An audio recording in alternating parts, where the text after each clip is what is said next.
today. The turmeric latte came out really good. This year I want to make more vlogs. There's something about vlogs that freaks me out. I think it's the lack of control or the uncertainty that comes with a vlog. With the talking head videos, at least when I make them, I do write out like rough dot points of what I want to cover, so at least there's some kind of guidance. But with vlogs, I literally have no idea how it's going to turn out, and I really want to get more comfortable with that sense of uncertainty. Exposure therapy is the best way for me. I want to be okay with failure. I want to be able to mess up. There's a part of my ego that thinks I will die if I mess up or if I fail, but I won't. You know, like I have no idea what shots I want to take. I have no idea what I want to talk about. It's literally turning the camera on and deep diving into uncertainty. Vlogs are hard and vlogs are scary, but I really want to get used to them. There is no growth in comfort zones.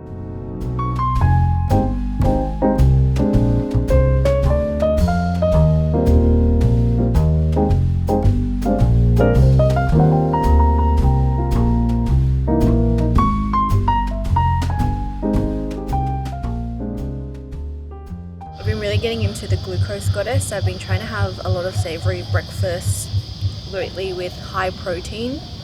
So I've got broccoli today, and I've scrambled some tofu and mushrooms with garlic, turmeric, salt, pepper, soy sauce, and then a bit of sriracha on top, and it's so yummy when I start the day off with vegetables and with protein. I noticed that I don't get as tired. I just came back from a blood test as well, and they drew a lot of blood, so I'm feeling a bit woozy right now, so this is very good and nourishing. Feels like my health bar is climbing back up.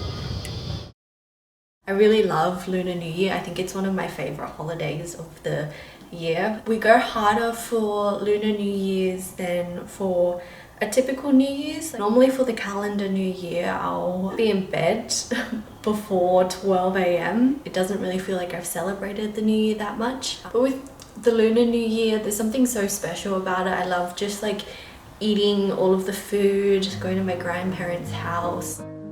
It's funny, the older I get, the more I've come to really appreciate and celebrate these big cultural events like Lunar New Year. Growing up, I used to get so embarrassed about these traditions. I hated going to temple, thought the decorations were so tacky. Being born in a Western country, I always wanted to be that blonde-haired, blue-eyed girl, and my Vietnamese identity was in complete opposition to that. But as I get older, I've really come to appreciate the privilege of being born into such cultural richness. I often think about who's going to carry on these traditions, especially when my parents pass. And there's a sense of duty within me to learn these customs now so that these traditions don't die with me, because that would be so sad if they did. I've got my big comfy t-shirt on. There's a summer storm happening outside and I'm about to wind down for the night. At the moment, I'm feeling like this lingering sense of anxiety, and I think I was talking about it earlier. I can't really remember, but I think even in a previous video I've spoken about it, where I put this really unnecessary amount of pressure on myself, especially when it comes to these videos, where I feel like I get in my own head about it, and I feel like it needs to be perfect, whatever perfect even means. Even with the update that I filmed earlier in the vlog, after I made the turmeric latte, after I had filmed that, I started really getting in my head about it. I didn't like the way that I was speaking, or I felt like I wasn't getting my ideas across clearly enough, and I wanted to re-record it.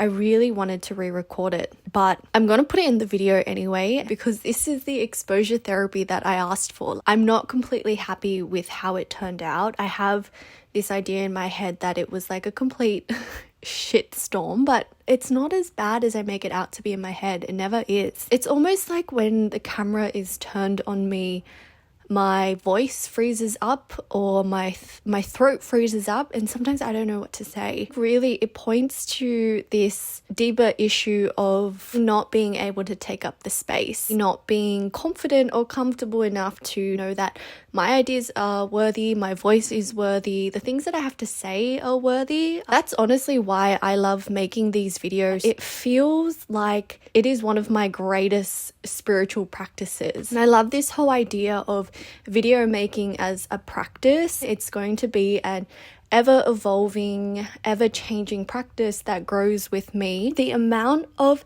spiritual work that making these videos brings up for me is insane. I freeze up because I feel like I'm unworthy of taking up space, and that is we don't vibrate at that frequency anymore. We do not vibrate that frequency. Like, we are here to take up the space wholeheartedly, know that our opinions, our voice is so worthy of being seen. If I post a video that I'm not happy with online, what's the worst that could happen? People might judge, people might laugh, might get a few random comments, but so what? What's that saying where it's like the work that you're afraid of is like the work that needs to be done, or something like that. Let me find it. That's really how I feel about these videos, and it gives me that motivation to keep going, especially when I do show up and when I just press record and then I have fun with it. Like, when it's fun, it's so good. I'm going to hole up in bed and